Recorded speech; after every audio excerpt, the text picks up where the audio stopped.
Bagi para pengidap hipertensi, Anda wajib saksikan tayangan berikut ini.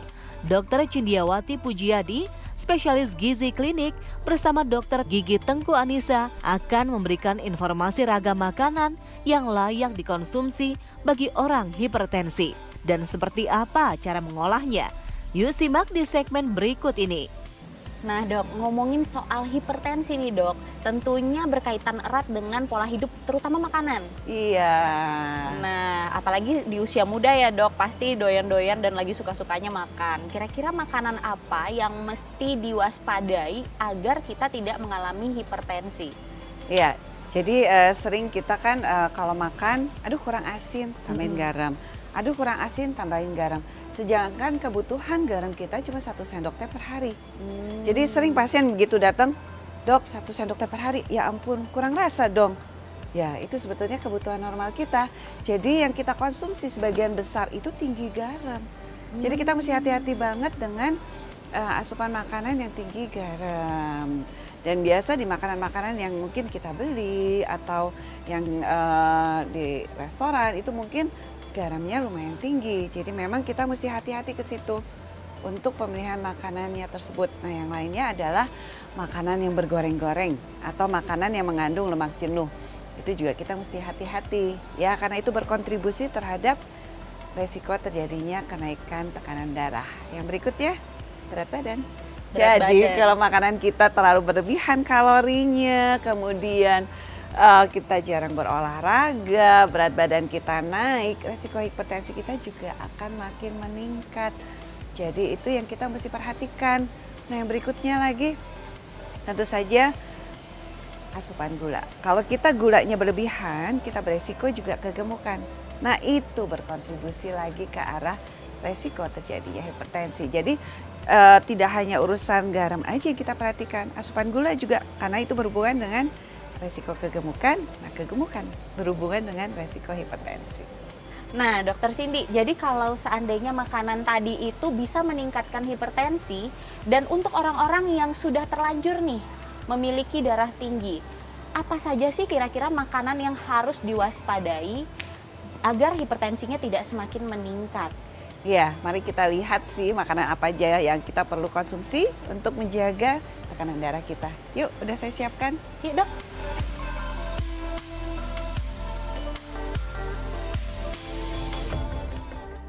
Tadi kan kita mau membahas mengenai makanan-makanan yang katanya baik dikonsumsi oleh orang yang sudah menderita hipertensi. Iya. Nah dok, ini ada banyak banget nih makanan di depan kita dok. Mulai dari sini nih dok, ini ada nasi merah ya? Kita udah punya nih nasi merah ya. Jadi nasi merah ini merupakan karbohidrat kompleks di mana per 100 gram.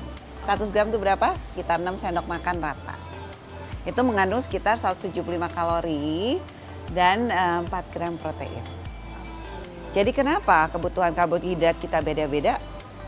Karena ya memang ditentukan oleh umur, tinggi badan, berat badan, kondisi kesehatan, itu yang menyebabkan loh berapa sendok sih kita harus makan, karena beda-beda di kebutuhan masing-masing orang. Nah untuk 6 sendok makan nasi merah tersebut itu sama dengan sekitar 2 lembar roti gandum. 6 sendok makan sama dengan 2 lembar roti gandum ya dok? Nah kalau mau digantiin sama Havermout sekitar 5,5 sendok makan Havermout. Jadi boleh-boleh aja kita ganti-ganti.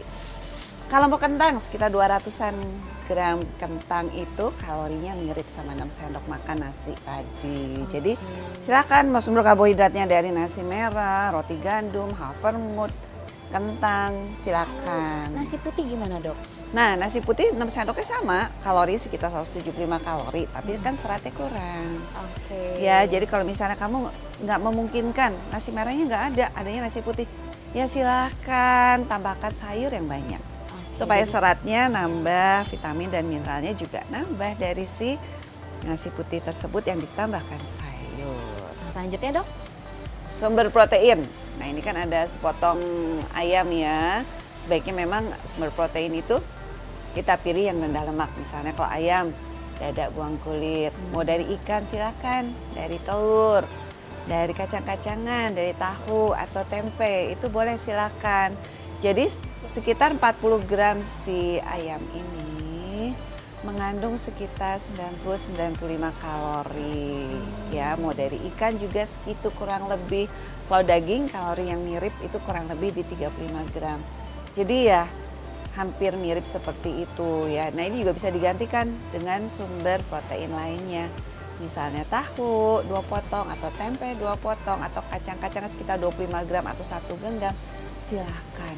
Itu semua merupakan sumber protein baik hewani atau nabati, nggak ada salahnya kita konsumsi kedua-duanya, apalagi yang dari nabati itu dari kacang-kacangan itu mengandung kalium di situ. Nah, kalium itu bagus untuk membantu menjaga tekanan darah kita. Nah, yang berikutnya sayuran. Jangan sampai lupa, sayuran itu kalorinya hampir tidak ada. Jadi silakan mau banyak-banyak aja juga nggak apa-apa. Dia mengandung vitamin, mineral, ada seratnya juga di situ. Ini akan membantu kita kenyang juga dan kita akan mendapatkan tambahan serat di situ ya. Nah, yang berikutnya tentu saja nggak ada salahnya kita konsumsi buah. Nah, ini buah-buah yang mengandung tinggi sumber kalium juga. Jadi pisang, alpukat itu kandungan kaliumnya lumayan tinggi, tapi jangan lupa ada kalorinya di sini. Jadi kalau pisangnya gede gini, kalorinya mungkin udah 100 kalori ya. Dengan alpukat segini juga lumayan ada kalori, tapi ini bagus. Jadi ini bisa dimasukkan ke dalam makanan yang kita konsumsi, tapi total kalorinya perlu dipertimbangkan. Tapi tidak hanya ini aja, semua sayuran itu bagus. Sebenarnya tidak ada pantangan ya dok ya, semua boleh, hanya saja tergantung porsi dan cara pengolahan. Yes, tergantung kondisi kesehatan masing-masing, tergantung berat badan masing-masing. Misalnya nih nasi merah nih sering orang mau gantikan dengan nasi shiratake. Boleh, nasi shiratake itu hampir nggak ada kalori, seratnya lumayan tinggi. Tapi kalau berlebihan, perutnya kembung karena seratnya berlebihan. Jadi itu sering orang nggak sadar. Aku makan nasi shiratake, habis itu kok kembung ya perutnya. Nah itu, karena seratnya yang berlebihan juga. Nah sering juga orang pikir seharian karbonya diganti dengan shiratake, kan hampir nggak ada kalorinya. Habis itu lemot deh karena kurang karbohidrat. Jadi ya memang kita mesti mempertimbangkan semuanya tidak berlebihan. Dikombinasi saja, misalnya nasi merahnya kombinasi dengan shiratake atau nasi putihnya dikombinasi dengan shiratake. Kita kombinasi segala makanan ini sehingga lengkap. Nah, yang berikutnya kita mesti hati-hati adalah tentu saja minyaknya. Jangan terlalu banyak. Jangan terlalu banyak goreng-goreng atau santan-santan, itu akan berkontribusi terhadap tingginya asupan lemak jenuh. Jadi lemak jenuh kita juga jangan berlebihan. Terutama garam ya dok ya. Nah, garam itu hati-hati. Kebutuhan garam kita cuma 1 sendok teh per hari. Jangan sampai berlebihan. Kalau berlebihan ya lewat jatah kita. Kalau jatah kita lewat, tensinya akan beresiko untuk lebih naik. Jangan lupa juga di bumbu-bumbu masakan kita mesti lihat berapa kandungan natriumnya. Sering di 1 sendok teh aja bumbu masakan itu kandungan natriumnya udah 1000 mg. Padahal kan jatahnya itu adalah natriumnya sekitar 2300-2400 mg.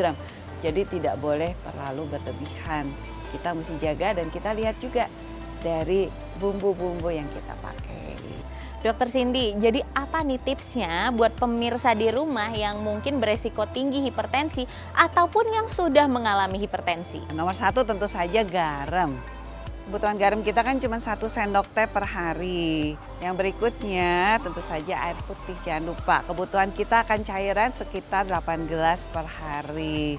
Nah, jangan lupa tidur cukup.